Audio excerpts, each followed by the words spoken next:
Hello student, welcome to Equator Academy Dehradun. और आज का जो टॉपिक है वो है आपका आपके आने वाले आरओ एआरओ एग्जाम के लिए।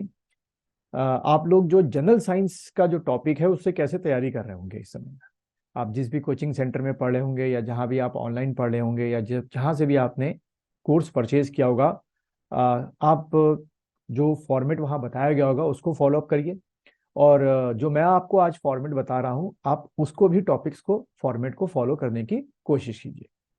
तो जैसे कि हम जानते हैं कि हमारे जनरल साइंस में जो टॉपिक्स आपके हैं, अगर मैं ऑर्डर वाइज चलूं तो सबसे ज्यादा क्वेश्चन जो है वो आपको बायोलॉजी से मिलेंगे। उसके बाद सेकंड नंबर के जो क्वेश्चन है वो आपको केमिस्ट्री से मिलेंगे। केमिस्ट्री के बाद फिर आपको जो आईटी है यानी कि जो कंप्यूटर्स है वहां से आपको क्वेश्चंस मिलेंगे। और फिर उसके बाद आपको जो फिजिक्स है उससे आपको क्वेश्चन मिलेंगे। जनरल साइंस में आपका ये हो गया। इन्वायरमेंट का मैं अलग से पार्ट रखता हूँ, ठीक है। तो सबसे पहला हम बायोलॉजी की बात करते हैं, और जैसा कि आपको स्क्रीन पे इस समय बायोलॉजी का एक इंडेक्स दिख रहा होगा, इस इंडेक्स की बात करते हैं। तो इस इंडेक्स में जैसे कि आप देख रहे हैं सबसे पहला जो चैप्टर है बायोलॉजी का वो है आपका डाइवर्सिटी इन लिविंग वर्ल्ड, ठीक है। तो इस चैप्टर में अगर हम देखें कौन से इंपॉर्टेंट आपके पार्ट्स हैं जो आपको पढ़ने हैं, जैसे कि सबसे पहला आपका क्लासिफिकेशन जो है वो आपको पढ़ना है, जिसमें कॉर्डेटा, नॉन कॉर्डेटा, वर्टिब्रेट है ना, सब फाइलम वर्टिब्रेट आपका हो गया। फिर उसके अंदर के आपके क्या हो गए, क्लासेस हो गए, वो आपको पढ़ने होते हैं। इस तरीके से आप लोगों ने जहां भी कोचिंग सेंटर ज्वाइन किया होगा या सेल्फ स्टडी कर रहे होंगे, सबसे पहले आपको वहां पर किंगडम्स पढ़ाए गए होंगे कि सबसे प्रोटिस्टा होता है, मोनिरा होता है, प्लांटिया होता है, फंजाई होता है। उसके बाद फिर आपका एनिमल होता है, फिर उसके आपको सब पार्ट और उसके एग्जाम्पल्स पढ़ाए गए होंगे, ठीक है। तो आपको भी कुछ इसी तरीके से ये जो पहला है डाइवर्सिटी इन लिविंग ऑर्गेनिज्म, इसमें आपको क्या पढ़ना है, जो क्लासिफिकेशन है और उसमें जो आपके फाइलम है, जैसे फॉर एग्जाम्पल पॉरीफेरा हो गया उसके जनरल कैरेक्टर्स हो गए, सिलेंट्रेटा हो गया उसके जनरल कैरेक्टर्स हो गए, सारे के सारे आपको इस इंडेक्स के अकॉर्डिंग कंप्लीट करने हैं, ठीक है। तो ये आपका हो गया पहला बायोलॉजी में चैप्टर। आपको किसी भी किताब में जाएंगे डाइवर्सिटी इन लिविंग वर्ल्ड में ध्यान रखना आपको क्लासिफिकेशन में जो आपका कॉर्डेटा और नॉन कॉर्डेटा और उसके जो फाइलम्स है और जो, जैसे कि आप एक और टॉपिक देख रहे हैं अपनी स्क्रीन पर, वो है क्या, आपका बॉटनी के अंदर आपने क्या पढ़ना होता है, एल्गी के बारे में, फंजाई के बारे में, ब्रायोफाइटा, टेरिडोफाइटा, एंजियोस्पर्म और जिम्नोस्पर्म, जैसे कि आप अपने स्क्रीन पे देख रहे हैं।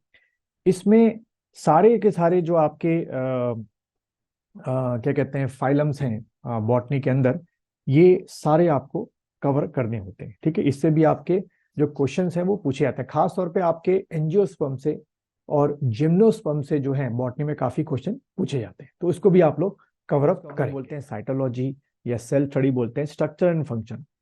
तो इसमें जो बेसिक बेसिक आपकी चीजें जैसे कि सेल का जो डिफरेंशिएट होता है कि प्रोकैरियोटिक सेल होते हैं, यूकैरियोटिक सेल होते हैं, प्लांट सेल आपके होते हैं, एनिमल सेल होते हैं, इनसे आपके एक एक क्वेश्चन बन सकते हैं। उसके बाद जो सेल के अंदर साइटोप्लाज्म होता है उसमें जो सेल ऑर्गन्स होते हैं, जैसे कि आपके लाइसोसोम हो गए, इंडोप्लाज्मिक रेटिकुलम हो गए, ठीक है, और राइबोसोम आपके हो गए, गोल्जी बॉडीज आपके हो गए, उससे भी आपके एक एक क्वेश्चन आपके बन जाते हैं। तो जैसे कि आप इंडेक्स में इस समय देख रहे होंगे, ये वाले चैप्टर्स में आपको जो सेल पार्ट्स हैं वो आपको खत्म करने हैं, ज्यादा नहीं पढ़ना, एक एक लाइन पे आपको खत्म करने हैं। और उससे पहले आपको अच्छी तरीके से समझ लेना है कि प्रोकैरियोटिक सेल और यूकैरियोटिक सेल में क्या डिफरेंस होता है, और प्लांट सेल और एनिमल सेल में क्या आपका डिफरेंस होता है। कुछ इस तरीके से बच्चों आपको कंप्लीट करने हैं। उसके बाद अगला जो चैप्टर है आपका है वो है आपका क्या, वो है आपका सिस्टम ऑफ ह्यूमन बॉडी पढ़ना है आपको, जैसे कि आप अपनी स्क्रीन पे देख रहे होंगे इस समय, सिस्टम्स ऑफ ह्यूमन बॉडी, ठीक है। इसको आपको कंप्लीट करना है, सिस्टम्स ऑफ ह्यूमन बॉडी, यानी कि ऑर्डर वाइज देखें तो ये 3 नंबर का है। इसमें जैसे कि आप देख रहे हैं, ऐसे तो देखा जाए करीब 8 या 9 सिस्टम्स किताबों में दिए होते हैं, लेकिन आपको सबसे पहले जो है डाइजेस्टिव सिस्टम से बहुत क्वेश्चन बनते हैं। उसके बाद इंडोक्राइन सिस्टम से बहुत क्वेश्चन बनते हैं। उसके बाद ब्लड वेस्कुलर सिस्टम से बहुत क्वेश्चन बनते हैं, इंडेक्स में आपको दिख रहा होगा, लेकिन सारे नहीं करने। उसके बाद आपके क्या कहते हैं, एक्सक्रीटरी सिस्टम से बनते हैं, और स्केलेटन सिस्टम, इन 4 सिस्टम्स को सबसे पहले आपको खत्म करना है। बाकी बाद में इतना नहीं है, ना पढ़े काम चल जाएगा, लेकिन इंडेक्स के अकॉर्डिंग पहले आपको ये खत्म करना है। उसके बाद अगला जो चैप्टर है आपको वो है आपका न्यूट्रिशन, जैसे कि आपको आपकी स्क्रीन पे इस समय देख रहा होगा, न्यूट्रिशन का सिलेबस आपको देख रहा होगा। न्यूट्रिशन में macro, micro, essential, non essential, nutrition in plant, type of nutrition in plants, autotrophic, heterotrophic, mineral nutrition in plants, nitrogen fixation, nutrition in animals, type of nutrition in animal, holozoic, parasitic, saprozoic, ये सारे terminologies जो है वो आपको खत्म करनी है, जैसे कि इंडेक्स में आपको दिख रहा है। यहां से भी आपके 1 या 2 क्वेश्चन आपके एग्जाम में आ सकते हैं। उसके बाद अगर हम अगला चलें तो वो है आपका अगला चैप्टर, कह सकते हो चौथा चैप्टर जो है वो है आपका एक छोटा सा चैप्टर जो है, लेकिन मैं इसको सबसे बाद में रख रहा हूं। वो है आपका क्या, cell cycle and cell division. जैसे कि आपको दिख रहा होगा आपकी स्क्रीन पर, इसमें माइटोसिस में जो स्टेजेस होती हैं बस उनके नाम याद करना है पहले तो, पहली स्टेज में। उसके बाद जो मियोसिस होती हैं उनकी जो स्टेजेस होती हैं, खासतौर पर प्रोफेज 1 की जो स्टेजेस होती हैं, LZPD² हम लोग एक शॉर्ट फॉर्म में पढ़ाते हैं, लेपोटीन, जाइगोटीन, डिप्लोटीन, टाइकेनेसिस, इस तरीके से वो चीजें आपको पढ़नी होती हैं। बस इसमें बाकी कैसे क्रोमोसोम्स अलग हो रहे हैं उतना डिटेल में आपको नहीं जाके पढ़ना है। आप अगर इतना भी पढ़ लें तो दैट इज सफिशिएंट है। उसके बाद अगर हम बात करें अगले चैप्टर की या अगला उसका, तो वो है आपका क्या, जैसे कि आपको आपकी स्क्रीन पे दिख रहा होगा, वो है आपका प्लांट मॉर्फोलॉजी एंड फिजियोलॉजी। इसमें खास तौर पे रूट हो गया, लीव्स हो गया, उनके मॉडिफिकेशन, क्योंकि ज्यादातर उनके मॉडिफिकेशन आपसे आपके एग्जाम में पूछे आते हैं कि फलाना जो आपका पोटैटो है या जिंजर है, ये सब किस चीज का मॉडिफिकेशन है, रूट का है कि स्टेम का है कि लीव्स का है, या आपके ट्रू फ्रूट्स क्या होते हैं, फॉल्स फ्रूट क्या होते हैं, ठीक है, और पार्थिनो कार्प जो होते हैं वो क्या चीज होती है, फ्लावर के पार्ट्स क्या होते हैं, जो आपके प्लांट हार्मोन्स है उनको आपको पढ़ना है, ऑक्सिन, साइटोकाइनिन, एथिलीन, ठीक है, ये सब चीजें आपको मिल, जैसे कि आपको अभी आपको स्क्रीन पे दिख भी रहा होगा, जो सामने आपको इमेज दिख रही है। हम्म तो ये आपका प्लांट वाला पार्ट है जो आपको खत्म करना है, ठीक। उसके बाद अगर हम लोग आगे बढ़ें, आगे अगर हम देखें तो वो है आपका क्या, नेक्स्ट जो मुझे लगता है वो आपके एग्जाम में आ सकता है, वो है आपका, जैसे कि आपकी स्क्रीन पे आ गया है, हेल्थ एंड डिजीज, ठीक है, हेल्थ एंड डिजीज।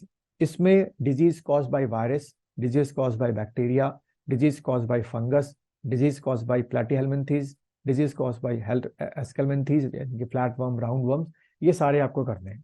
तो कम से कम वायरस से होने वाली 10 डिजीज हो गई, फंगस से होने वाली, बैक्टीरिया से होने वाली 10-10 डिजीजों के नाम आपको याद रखने हैं।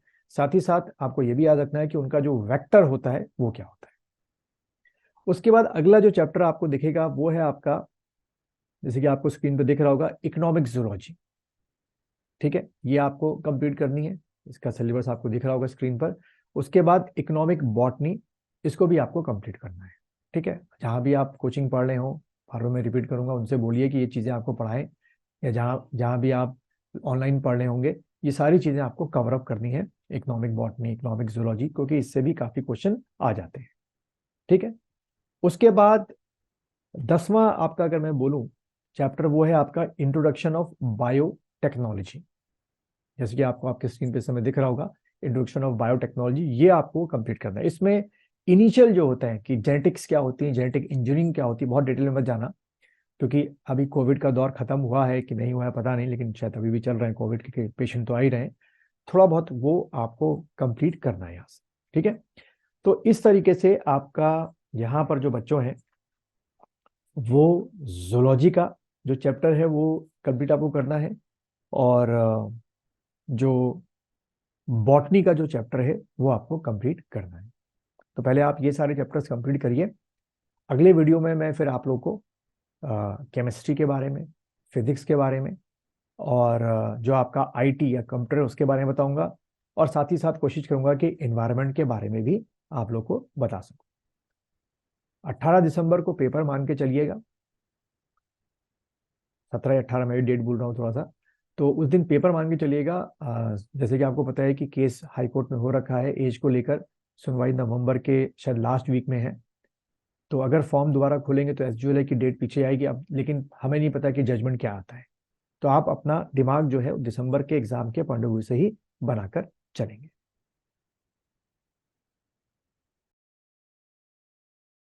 क्लासेस हैं उनके करेक्टर्स और उनके एग्जाम्पल्स वो आपको पढ़ने होंगे, आपके आरओ के एग्जाम में वो आ सकते हैं।